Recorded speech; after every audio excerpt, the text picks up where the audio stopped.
বর্তমানে আমি আছি হচ্ছে সেই সাঙ্গু নদীর পাড়ে। দেখতে পাচ্ছেন যে আমার পিছনে সুন্দর একটা জলপ্রপাত, যেটা কিন্তু আসলে বলা যায় যে অনেক বেশি সুন্দর এবং অনেক সাউন্ড। এই সাউন্ডটা কিন্তু আসলে বলা যায় সত্যি মন কেড়ে নিবে।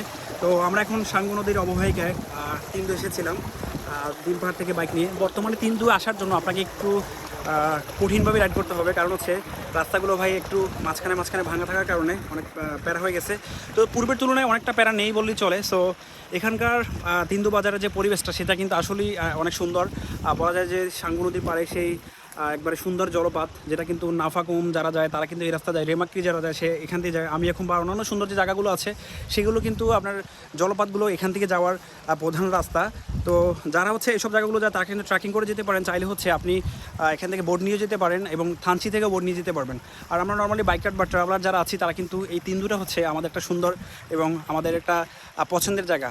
কারণ হচ্ছে এখানে আসার জন্য প্রথমত আপনাকে এক্সট্রিম রাইড করে আসতে হবে, আর সেকেন্ড হচ্ছে এখানকে আসার পরে সকালবেলা ভাই এখানের যদি এখন অনেক টাইম হয়ে গেছে প্রায় 10টার কাছাকাছি, বাট এখানের সময়টা কিন্তু আসলেই অনেক বেশি ভালো লাগে।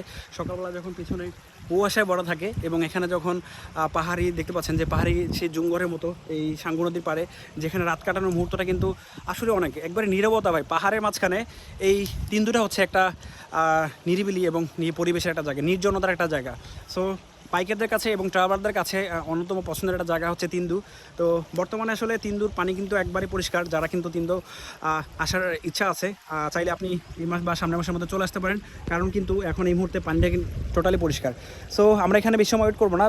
বিশেষ করে বলা যায় যে যারা ট্রাভেলার বা ট্যুরিস্ট আসেন এখানে যাওয়ার পথে যে রেমাক্রি বা অন্যান্য জায়গাগুলো আছে সেগুলো কিন্তু তারা এখান থেকে বোট নিয়ে সকালবেলা চলে যায়। সো এখানে কিন্তু রাতের বেলাও কিন্তু অনেক ট্রাভেলার ট্যুরিস্ট ছিলেন যারা কিন্তু বোট নিয়ে চলে গিয়েছে। সো আমরা এখানে এসেছি প্রায় অনেক টাইম হয়ে গিয়েছে।